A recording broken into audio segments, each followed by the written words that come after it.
Não rolou ainda?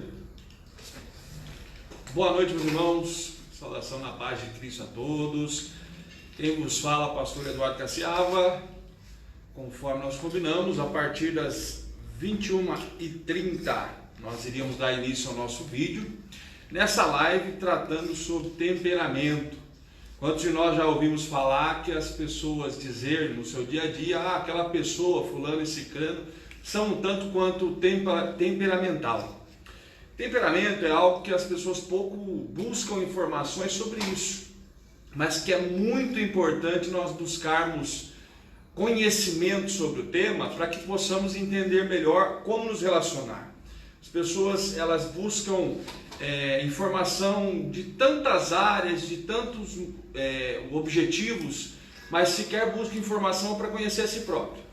E a Bíblia vem nos orientar que nós devemos, 2 Pedro 3,18, crescer na graça e no conhecimento. O próprio Senhor Jesus, ele nos orienta em sua palavra a crescer em graça e conhecimento. Sobre isso nós vamos tratar hoje sobre 2 temperamentos dos 5 temperamentos que existem, segundo um amigo teólogo e também psicólogo americano. Ele é muito fatídico em dizer que as pessoas, elas, quando dominarem a si própria e o seu temperamento e entender o temperamento com quem se relaciona, as pessoas vão ter mais sucesso em todas as áreas de suas vidas. Um filósofo que desenvolveu a filosofia do sucesso, Napoleão Hill, ele diz que uma das 17 leis para o ser humano ser uma pessoa de sucesso é ser atraente e agradável. E as pessoas às vezes começam a ser atraentes e agradáveis e terminam sendo desagradáveis por causa dos seus temperamentos. Eu quero primeiro dar uma explicação e uma introdução sobre o funcionamento do nosso cérebro, segundo o Dr. Paul MacLean, em sua teoria do cérebro trino. Ele é neurocientista. Em 1970 ele lançou a teoria do cérebro trino, onde ele divide o funcionamento, as respostas em conexão neural do cérebro em 3 áreas. Primeiro é o cérebro reptiliano, que vem de réptil, de animal instintivo, ou seja, ele é reativo e não proativo, ele reage por estímulos. Esse cérebro ele fica aqui no pezinho da nossa nuca e os seus motivadores é prazer ou dor. Ele é responsável por nossa respiração, digestão, batimento cardíaco, piscar de olhos, resposta rápida daquilo que precisamos dar resposta rápida e também pelos instintos sexuais dos seres humanos. Agora é interessante, por ele reagir por prazer e por dor, esses são os motivadores fortes deste cérebro que faz parte do cérebro trino. Quando se fala de prazer, aí nós vamos entender um pouquinho por que o ser humano adultera, por que ele trai amizades, por que ele faz coisas que não era para fazer. Porque as suas conexões neurais vai responder aos estímulos de prazer. Por que as pessoas matam numa reação? Porque ela não deveria ter matado, porém por medo talvez ela tenha feito isso. Isso está relacionado ao cérebro reptiliano. Pois vem o cérebro límbico, que ele é mais emoção e não tanto quanto o instinto, que nem o cérebro reptiliano. Ele é no meio aqui, dividido na divisão do cérebro trino. Ele é muito emotivo, ele vem das lembranças emocionais que temos da primeira infância. Interessante nós pais pensarmos muito nisso, as palavras que falamos aos nossos filhos. E veja o que diz, o que está escrito em Provérbios 2:6, porque o Senhor dá a sabedoria, da boca do Senhor vem o conhecimento e entendimento. Aí Paulo escreve também, nós vamos, nos convida a ser imitadores dele, como ele foi de Cristo. E também Tiago 1:19 diz, sede tardios em falar e pronto a ouvir. Só que quando formos falar, nós temos que cuidar muito a não neutralizar o desenvolvimento dos nossos filhos e também não criar traumas nessa parte do cérebro límbico. Por quê? Na primeira infância, os nossos filhos são uma esponja que absorve tudo. Aí se nós falarmos que eles fazem tudo errado, falarmos palavras de baixo escalão, ser grosso, vai forjando um caráter de fracasso na vida deles. E quando passa para a primeira fase de adolescência e juventude, isso vai começar a refletir em suas ações. Então Então nós devemos tomar cuidado com tudo aquilo que deixamos traumas emocionais dos nossos filhos. Há outras frases que nós dizemos que dinheiro é a raiz de todo mal. E a Bíblia não fala isso. A Bíblia diz que o amor ao dinheiro é a raiz de todo mal. Por exemplo, dizer que ser rico é coisa de político ou bandido. Peraí, nós servimos ao Deus vivo todo-poderoso. Ele é dono do ouro e da prata. Os judeus a descendência, é a origem de um país mais rica do mundo. Eles são detentores de 55% dos bens e riquezas do planeta. Ou seja, a promessa foi ali. Hoje nós somos cordeiros dessa promessa. Então, nós devemos atentar que a prosperidade, com atitudes sensatas, com princípios ético e moral, não é errada. Mas nós vamos criando isso em nossa crença. E como cria isso? No sentido sensorial, através do tato, olfato, visão, paladar e audição. Isso são os receptores que mandam as respostas em conexão neural ao nosso cérebro e vai arquivando essas informações que vai nos deixar, vamos dizer assim, forjado dentro de tudo isso que vemos. E depois vem o neocórtex, aquele rugado. Ele é inteligente, sensível, racional, matemático, objetivo. Só que na maioria das vezes, por nós estarmos no automático, quem nunca disse essa frase? Quando vê eu já tinha feito e não deveria fazer. Quando vê eu já tinha dito e não deveria ter dito. Então nós devemos entender que o neocórtex, ele é o que deve dominar os outros dois, mas geralmente ele é sabotado pelos outros dois. Por quê? Porque os outros dois são reativos, vai no automático. Uma dica para que você domine a situação e cumpra Gálatas 5, domínio próprio. O que é? Fazer 3 perguntas extremamente importantes no momento de conflito. Qual que é? Se eu tomar essa atitude, a quem eu prejudicarei? Responde para si mesmo. Segunda, se eu tomar essa atitude, quais consequências me trarão prejuízos? Terceiro, se eu tomar essa atitude, fará bem para mim e para os meus familiares ou não? Quando você responde essas perguntas, você tira do nível da possibilidade de estar sendo sabotado e vai para o neocórtex. Aí você está agindo com consciência e com competência. Isso é extremamente importante. E o sentido sensorial, ele forja o caráter usando o hemisfério esquerdo do nosso cérebro, que é responsável por aproximadamente 5 a 12% de nossas reações. O direito, ele é responsável por 87 a 95% de nossas ações. Ele é inconsciente e é emotivo. Na área comercial, na publicidade e marketing, tudo que é cor, que é propaganda, trabalha muito esse hemisfério direito, porque ele é automático, ele é inconsciente e ele vai muito por respostas emotivas. O esquerdo já é razão. Porém, o esquerdo coleta dados e arquiva no direito. Aí que mora o risco, porque nós respondemos por reação e não por proação. Proação vem de proatividade. Eu estou no controle da situação pensando nas consequências. Passe a partir de hoje a fazer perguntas em tudo que você for fazer. E num time ou numa família é muito importante nós termos as pessoas, não totalmente esse time, mas parte dele, pessimistas. Por quê? Porque com as colocações dessas pessoas, elas vão fazer os otimistas demais parar para refletir no que pode ser risco. Uma historinha bastante interessante para refletir sobre isso. O pai tinha um filho extremamente otimista e outro extremamente pessimista. Ele foi e comprou uma bicicleta para o pessimista. A hora que o pessimista chegou em casa, a bicicleta estava ali, ele já falou para o pai: pai, o que o senhor fez? O pai falou: te presenteei com uma bicicleta, todo mundo quer. E o filho logo responde: pai, eu vou cair e machucar, vende isso aí, eu não quero isso aí. O pai pega um balde, enche de estrume de cavalo, coloca dentro do quarto do filho otimista. A hora que o filho entra no quarto, ele sente o cheiro do estrume do cavalo. Ele já logo pergunta para o papai: papai, onde está o meu garanhão? Moral da história: o otimista, até no fedor das coisas, ele vê possibilidade de coisas boas. Então, o equilíbrio é o mais importante em todas as histórias. Devemos ter otimistas e pessimistas para trazer o centro das melhores escolhas.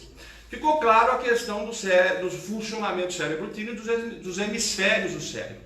Depois, para quem quiser me chamar na mensagem ou alguma coisa, manda mensagem aí embaixo desta live, nós vamos estar respondendo aos irmãos. Nós vamos também deixar este vídeo já no nosso canal do YouTube, que é Pastor PR Eduardo Cassiava, espaço Cassiava, 2 vezes o Cassiava.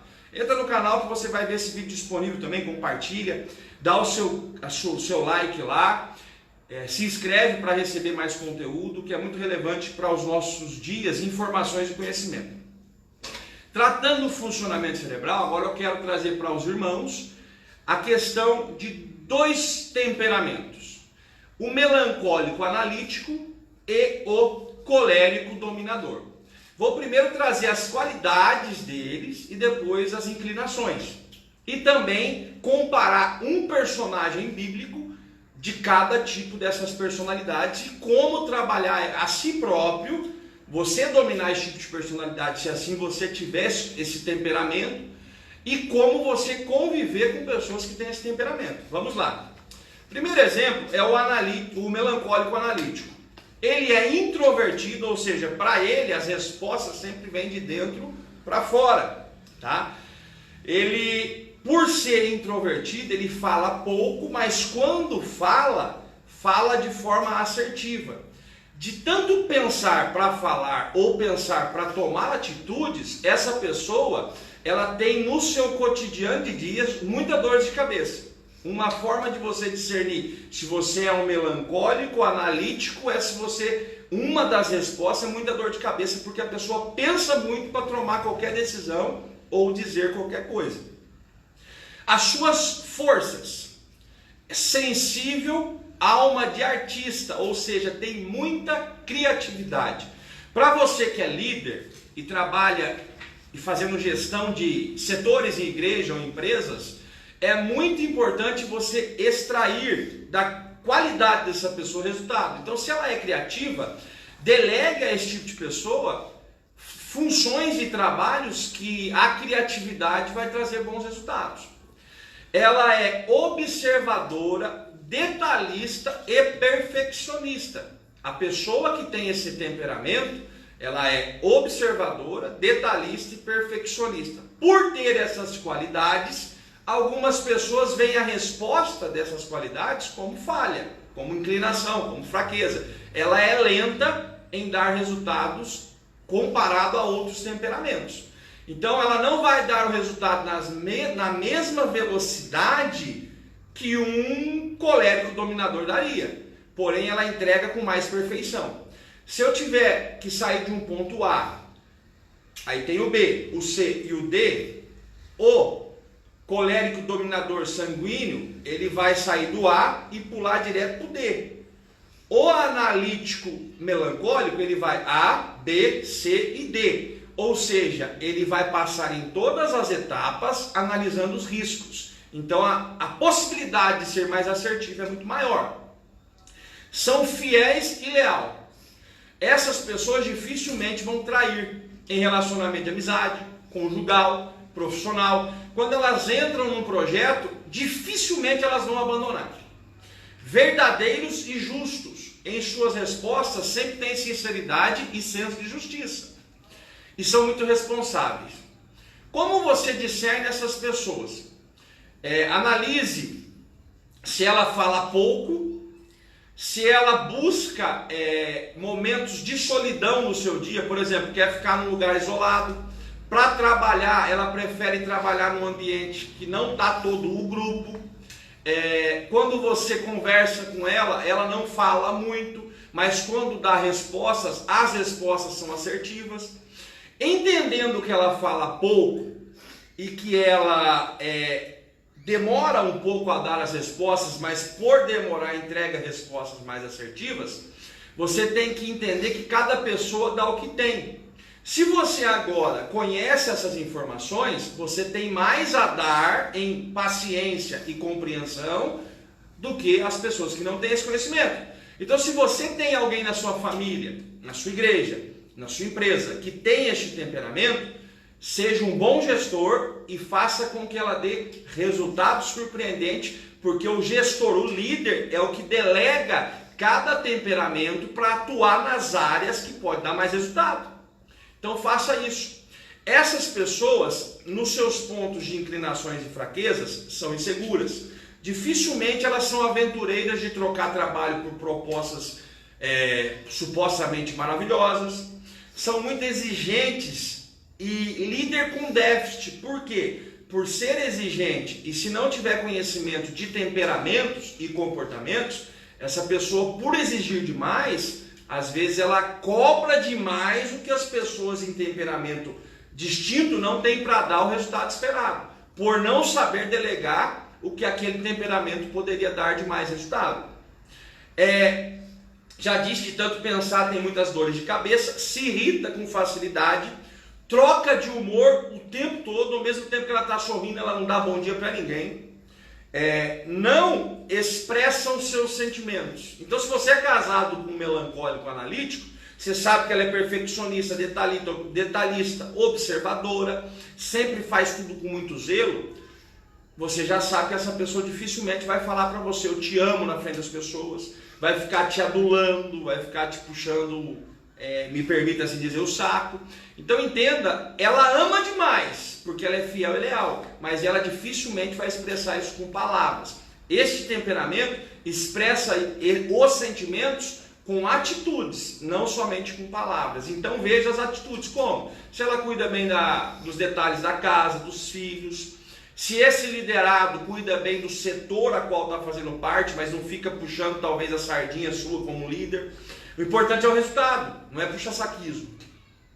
Não gosta de se socializar com grupos grandes. Essas pessoas gostam de se relacionar com grupos pequenos. Aí quem que é o exemplo da Bíblia deste temperamento? Moisés. Por quê? Porque Moisés, quando Deus chama ele para libertar a nação do Egito, no Êxodo 3, nós observamos que Moisés pede muita resposta, pede muito detalhe. Ele diz quem me enviou, ele fala não sei falar direito, ele fala inúmeras coisas, mostrando que ele quer entender bem ao que ele está sendo delegado fazer. Então Moisés, ele foi essa pessoa, nós vemos, se você tirar os relatos bíblicos como se estivesse sendo você o diretor de um filme, você observa que muitas vezes Moisés foi solitário, só ele e Deus. Ele não entregava seus sentimentos para as pessoas, ele ia buscar direto com Deus. Só que ele foi um camarada líder por excelência, vocacionado por Deus, e prova que ele era exigente mais, que nos momentos de conflito ele agride a pedra 2 vezes, ele joga as pedras no chão. Por ser exigente demais, ele esperava o que não podia ter naquele momento. Então vamos entender aqui que quando a pessoa é sozinha demais, detalhe, pessoas dessa característica, elas amam receber elogios, frases como eu te amo, parabéns, mas não gostam muito de toque. Elas não gostam muito de chicletinho. Então seja equilibrado quando for lidar com essas pessoas. Porque em Provérbios 4:27 trata sobre equilíbrio. O teu pé não vai nem para a direita, nem para a esquerda. Trata de centro, o equilíbrio. Se eu tivesse um plumo aqui agora, se eu deitasse ele muito para a direita, estaria desequilibrado. Muito para a esquerda também. O centro é o melhor equilíbrio de todas as coisas. O centro da vontade de Deus. Então, direita conota liberalismo. Você deixa fazer de qualquer jeito. Esquerda conota e aponta para fanatismo, radicalismo. Você quer ser tudo do seu jeito. O equilíbrio é o melhor momento de se analisar as coisas, é colocar no centro do equilíbrio e da vontade de Deus. Entendemos aqui a pessoa melancólica analítica. Pessoal, vai mandando suas perguntas e depois eu vou responder para quem tiver pergunta para fazer. Provérbios 2:6 já trata, porque o Senhor dá a sabedoria e da sua boca vem o conhecimento e entendimento.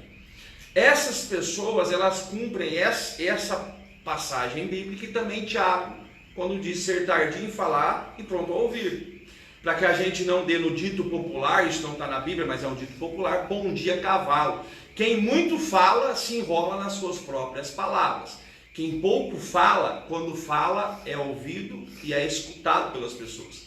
Então, Valorize o que você tem para falar. Não fale a todo tempo, não declare em todo momento, porque quando você abrir a boca, você vai ter sucesso no que quis dizer.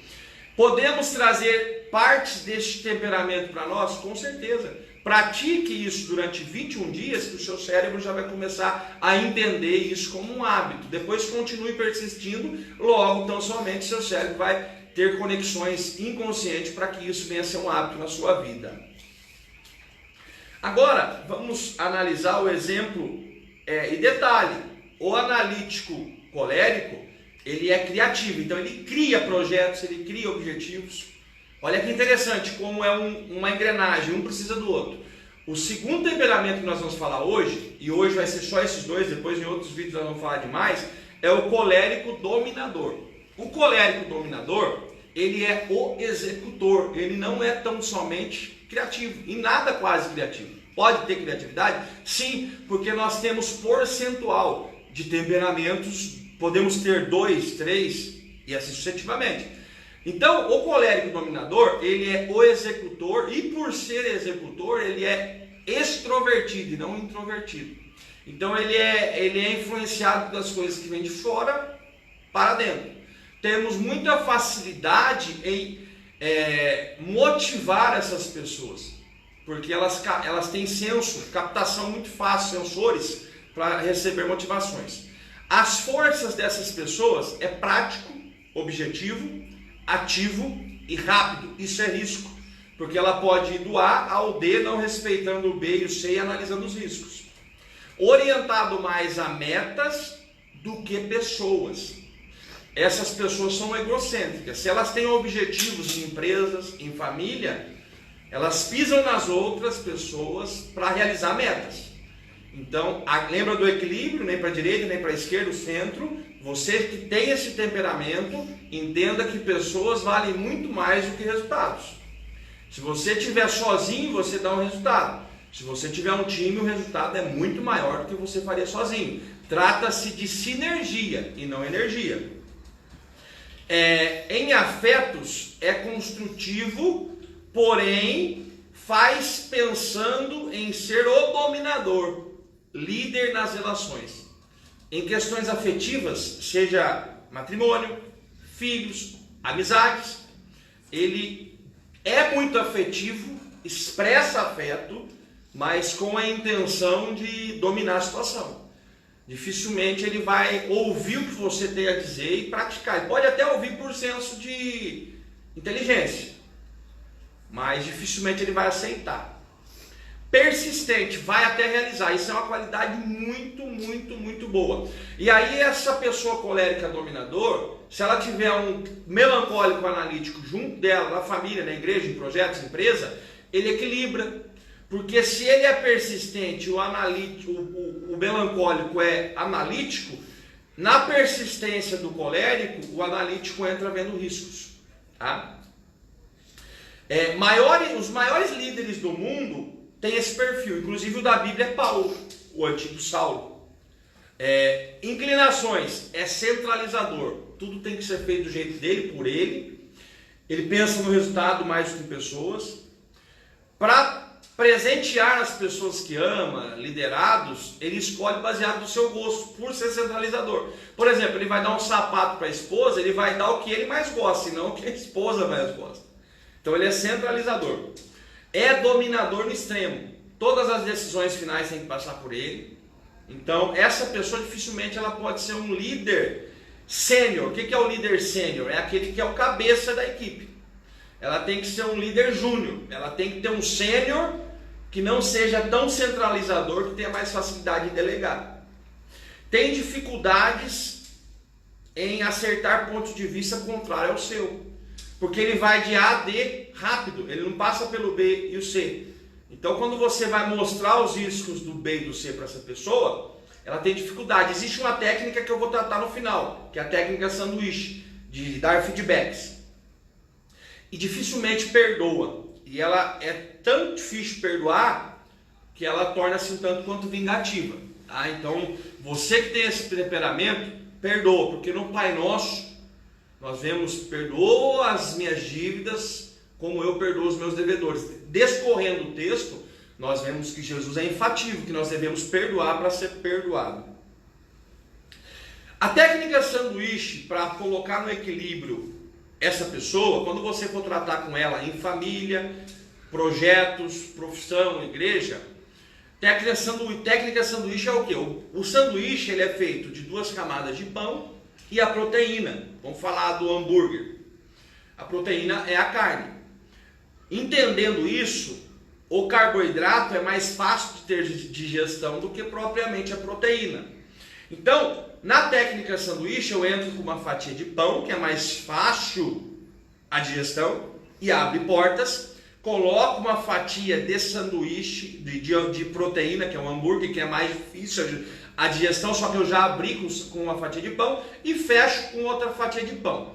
Trazendo a conjectura, um elogio, um feedback de crítica e fecha com outro elogio.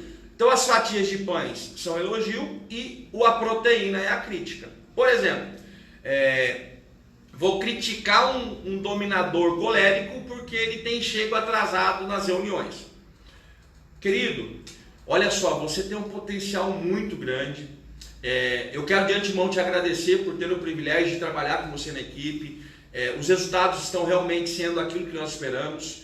Entendo que você, por ser uma pessoa que tem um perfil de liderança, você acredita junto comigo que chegar no horário é dar exemplo para os outros liderados. Você concorda? Ele vai responder logicamente que sim. Aí você fala, então, eu preciso dessa ajuda sua. Que você passe a chegar no horário ou entregue os projetos no tempo de prazo exigido, para que a gente dê maiores resultados dos quais já temos dados e o seu nome vai perpetuar dentro da empresa.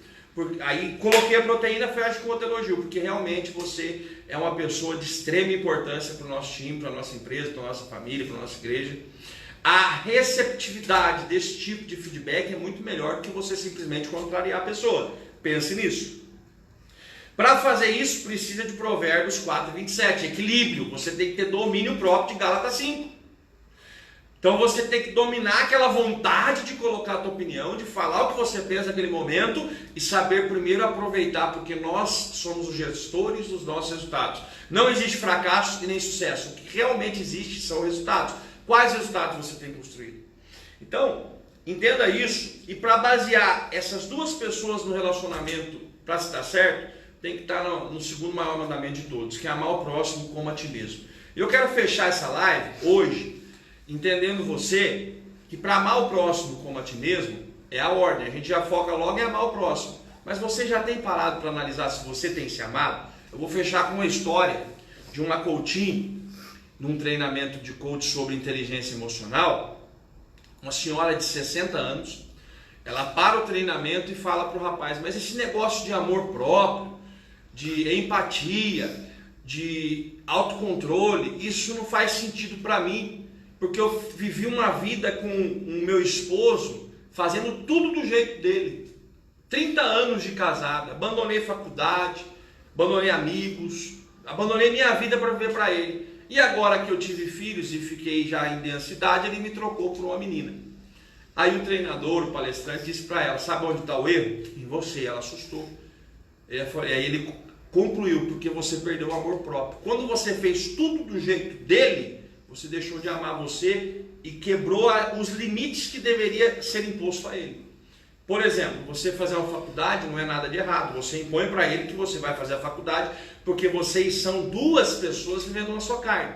E tem que as duas estar felizes. Marido, amai as vossas esposas como Cristo amou a igreja a ponto de dar a própria vida por ela. Mulheres, sejais submissas, ou seja, esteja debaixo da missão do seu marido, auxiliando, sendo a adjuntora, ajudadora da missão. Então nós devemos entender que para amar a outra pessoa não tem que fazer tudo do jeito que ela quer. Primeiro eu me amo, porque se eu perder o amor próprio, como eu vou amar as outras pessoas? Entenda que isso é extremamente importante. Em todo relacionamento, seja conjugal, seja profissional, seja em igreja, tem que se ter os limites de ambas as partes. Você deve respeitar seu pastor e ele deve respeitar você. Você deve respeitar sua esposa e ela deve respeitar você. Você deve respeitar a empresa e a empresa também deve respeitar você. Então entenda que para amar a empresa você tem que se propriamente amar primeiro. Amar a Deus acima de tudo. Eu estou tratando do segundo maior mandamento. para amar as pessoas, ame você. Crie limites, respeite os limites dos outros e faça de forma sutil com que as pessoas respeitem seus limites. Fica a dica, estou aberto a perguntas, que Deus venha abençoar cada um dos irmãos. Um forte abraço, esse vídeo vai estar no canal do YouTube, PR Eduardo Cassiava. O Cassiava é 2 vezes. Entra lá, assista o vídeo, foi um prazer estar com vocês, que Deus vos abençoe em Cristo Jesus. Um forte abraço e até o próximo vídeo.